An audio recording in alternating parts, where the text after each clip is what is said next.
Hello everyone, I'm Dr. Adil Zia, and in today's video I'll be talking about how you can test the validity of a questionnaire. In this video I'll be utilizing the SPSS Amos software to do this analysis. At the same time I'll be trying to use the Excel sheet to do the simple calculations and analysis. As we all know that the validity of a questionnaire is checked by so many people, and students they face a lot of problems because of the various terminologies used in this process of validity testing. I'll try to make it very simple by telling you that this is not the end of validity. Rather, I'm just trying to give you a glimpse, a brief idea about how you can test the validity. In a nutshell, you can understand that validity means we are talking about the instrument. A lot of people they get confused when they hear about validity. They always try to relate it with the reliability. One thing you have to make it very clear that when we test the validity, actually we are testing the validity of a questionnaire. Whether my question is actually the number of questions or the items of question, they are fulfilling the objective or not. Are they valid or not? And when we talk about the reliability is always checked for the respondents. Again, I'll repeat, validity is checked for the questionnaire and reliability is actually about the respondents. How consistently they are responding, it will go into the reliability. I will upload another video talking about the reliability, and in that video I'll be discussing more about how it is different from validity. In this brief video I'll be concentrating on the basic types of validity, and I'm pretty sure with my experience that if you know these four terminologies, you'll be able to handle at least 70% of the analysis and issues you can solve related to validity. 70 to 80%, I'm sure. Even more, if you understand this, you can handle other things also easily. So in my understanding, you have to start from this concept of validity. Now here in this slide I have just made two parts of validity. First is the content validity and the second one is the construct validity. Content validity is a kind of a theoretical concept, and you have to understand that there are no well-established you can say numerical method or statistical tools and technique for conducting the content validity, and most of the time it is the expert opinion talking about the content validity. Now, how you will understand the content validity? For example, you are going to measure the customer satisfaction for any product, let's say mobile. So if you are going to do the analysis related to the content validity, you have to make sure that all the important aspects of validity related to the objective. What is your objective? The objective is to calculate the satisfaction of a mobile phone. So are all the important aspects has been included in the questionnaire or not? And this has to be done by the expert opinion or personally interacting and asking questions, discussions. So you can decide the content, and usually it is done by the expert opinion. You just give your questionnaire to some senior people, some expert people, and to find out that whether any important aspect is missing or all the important aspects has been included in your questionnaire. So it's a very straightforward method and no confusion is there for any of the researcher, I believe. Next is about the construct validity. Now this construct validity, I'm talking about construct means actually the factors. If you talk about the factors of customer satisfaction. There can be n number of factors, maybe the price, maybe the after sales service, and there can be so many other factors. So these are called construct.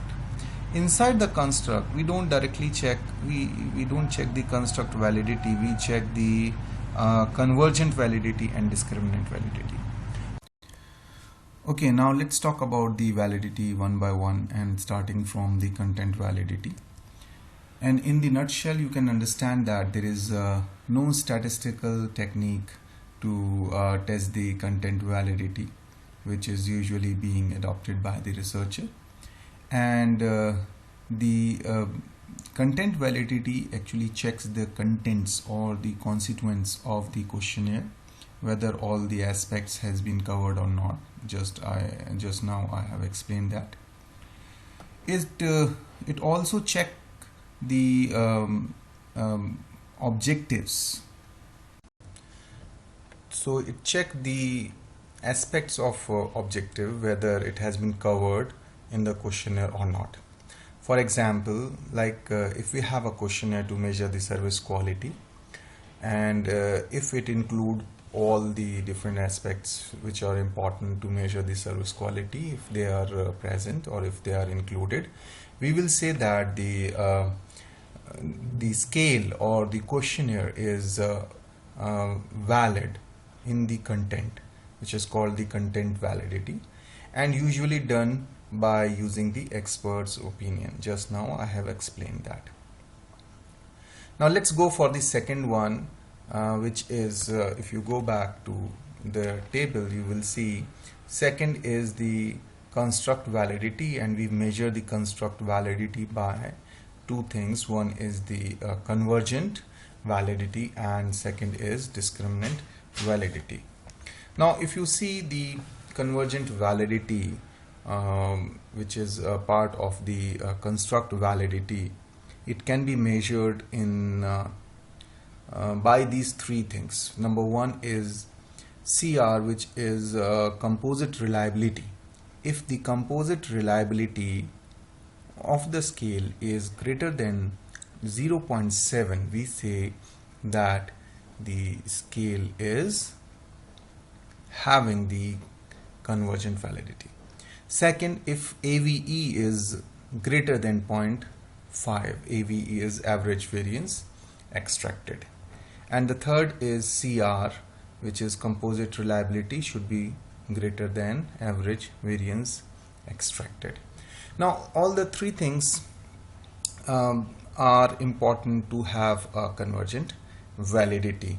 Now I will make a separate video for the calculation of composite reliability. You can check the link in the description box for that. If you have any doubt that how we will calculate the composite reliability and AVE and CR values, I have made a separate video for that. But in this video also I would just like to give you one example, and it's a dummy example, and it's in the Word format template, where you can understand there are some questions here, and vertically there are some questions, and horizontally you have to see get the answers from the respondents, ranging from strongly agree to strongly disagree. It's a 7-point Likert scale. Usually we have some questions and the respondents they tick here and there. Okay, so in this way you collect the data from the respondent, and this is an example. Now on the basis of this you get data collection. Now this is the data collection. When you get all the data, you feed into the SPSS file and you create one folder and you start putting the values. So for first respondent, question number 1, it is 5. So you can see it is first respondent, question number 1, it is 5. 1 2 3 4 5. So it is a coding, and I have made a separate video for the people who have some confusion about the transfer of data from the questionnaire to the SPSS file. You can see the link in the description box and get the idea that how we generate this kind of a file. After getting this file, you can understand there are some respondents. For example, in this file I have around 372 respondents. Okay, 372 respondents are there, and there are some questions. Question number 6 and 7 is not there, I have deleted it, and rest are here. Now, how you reach to that level of discriminant and the convergent validity? Make the SPSS file, and after making the SPSS file, go to Amos, and you select the data file, and after selecting the data file you go for the analysis, and I have made a separate video for all these things, that how you drag the data and do the analysis. And when the model run, you have to check the validity of your questionnaire. And there are three main methods, starting with the very fast and shortcut method. Download some plugins. There are people who have developed the plugins, and you go to standardized estimate plugin, click here, there will be one option saying master validity. Click here, and after clicking this master validity you will get all the output. Now go back to your slide. Here we say when CR is more than 0.7, CR is more than 0.7. Now in the output CR is more than 0.7, yes, all are more. And second option is when AVE is more than 0.5. Here AVE is more than 0.5, it is also good. And the third is CR should be greater than AVE. When CR is greater than AVE, yes, all the conditions are met here. This means we have, the model has a validity. Which kind of validity? This is the first kind of validity that we discussed, which is called convergent validity. So to check the convergent validity, we have one very fast method. When you make a model, you develop that, and in the plugins you can easily check it by the plugin name master validity. There are different methods of downloading the plugins. You can take the help from the guidelines also for Amos, how to download the plugins, and you can download that. This is the easiest method.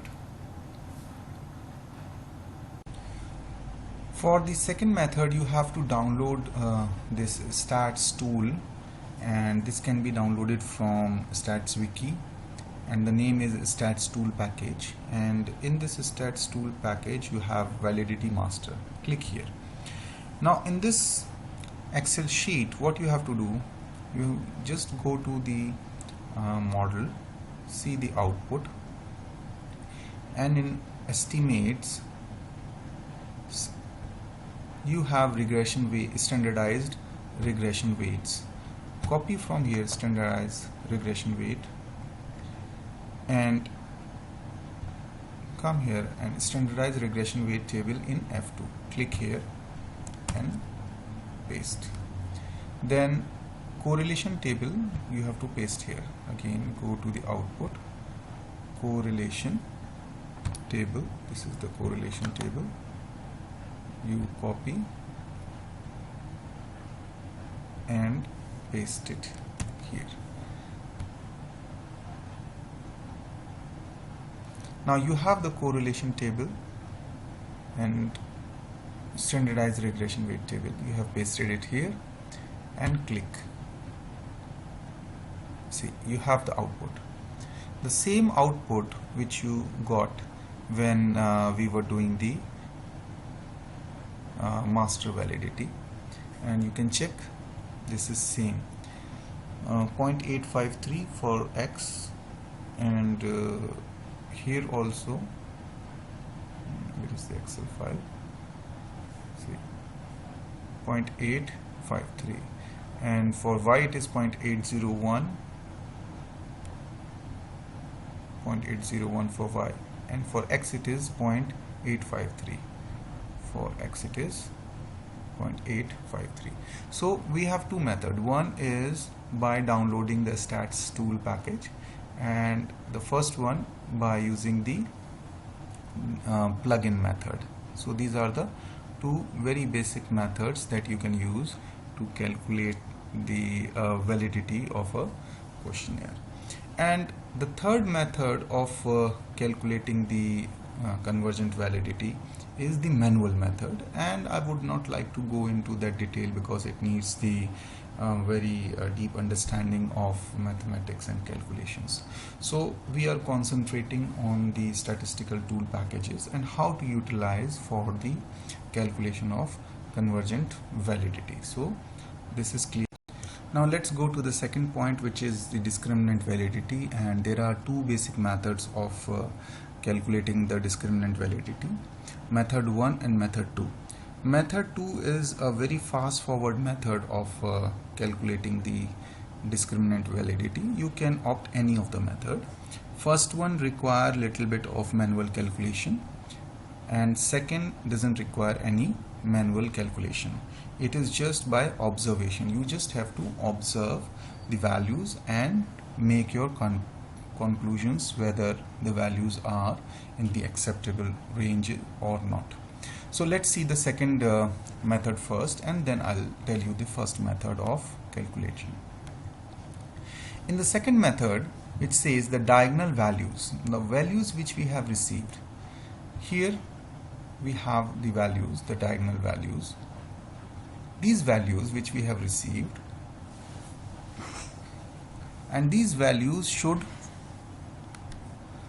be more than, diagonal values should be more than the vertical values.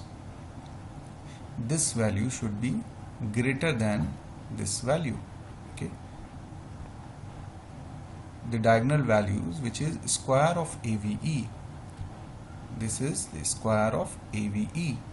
This square of AVE should be greater than the vertical values, which is correlation value. So these are the correlation values. So this should be greater than these two values, and this should be greater than this. And likewise, all the three, in this model we have just three values. So we will do the same thing if we have more factors similarly. So this is the second method. Just look these diagonal values. If they are greater than vertical values, we will say it has discriminant validity. Now in this sheet you can see these values, these diagonal values. You can opt in and check here again. These are the square roots. So if I say, let's check the square root of the AVE, what we will get? You will get the same number. Let's see again, equal to SQRT. We will select AVE, enter. You are getting the same number, 0.90244, this value. Okay, and here again you can try equal to SQRT square root, start the bracket, select AVE, like this. You will get this number. Same way you can do it for SQRT, start the bracket, select AVE, bracket close, enter. You're getting these numbers.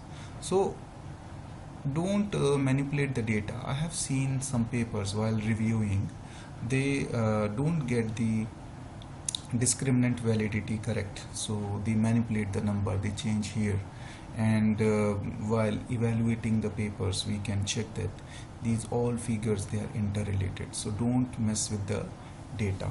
If you change just to make it more look like that you have tested the discriminant validity, if you manipulate the data, you can be caught. So these are all the values which are here diagonally. and these are correlation values. So this is the one method of calculating the discriminant validity. The diagonal values should be greater than the vertical values. Now second method is related to the AVE and MSV. AVE, I have already told you how you will get the AVE. For MSV means I'm talking about maximum shared variance, and how you will get this maximum shared variance. You have to see the correlation value. So these are all the correlation values. If I go for X, the correlation values are 0.6 and 0.52. Now out of these two, 0.6 is the highest correlation value. Now highest correlation value, what you have to do, square of highest correlation value. You just square the highest correlation value to get the values of MSV.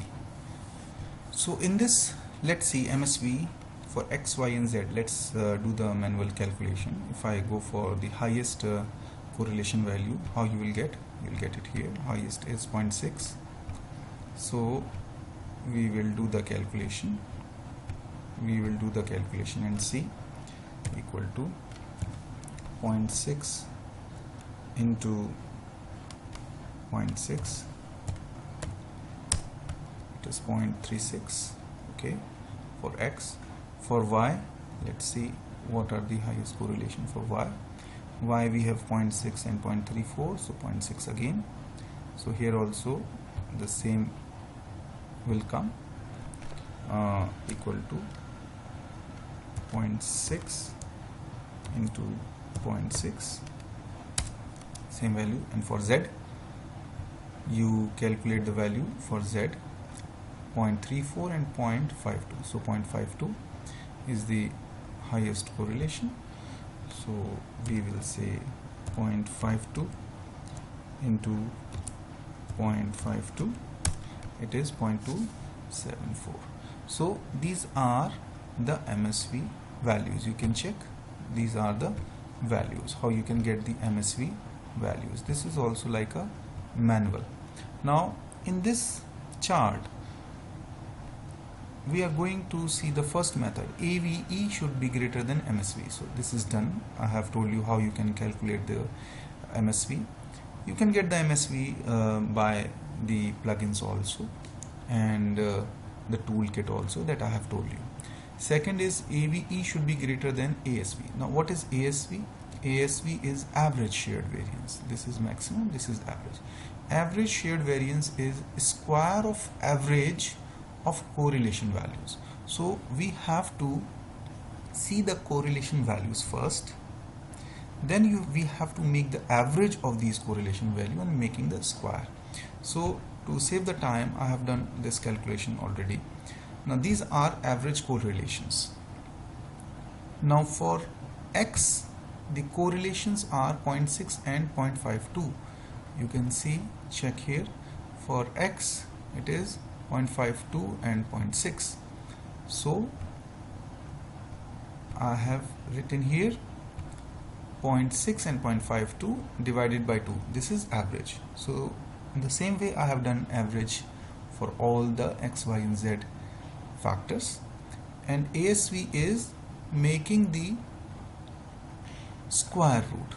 So square root of this figure will give you ASV. Now you have the ASV.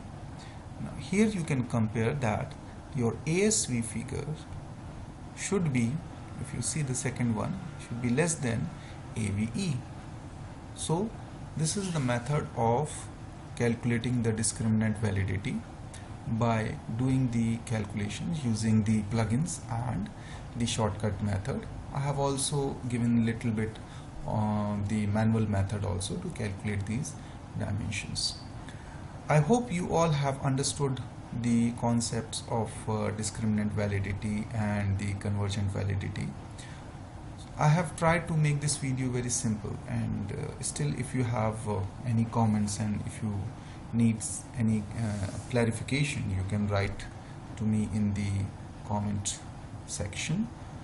Don't forget to like, share and subscribe the channel. All the links of the data files and the tools that I have used in this video has been provided in the description box.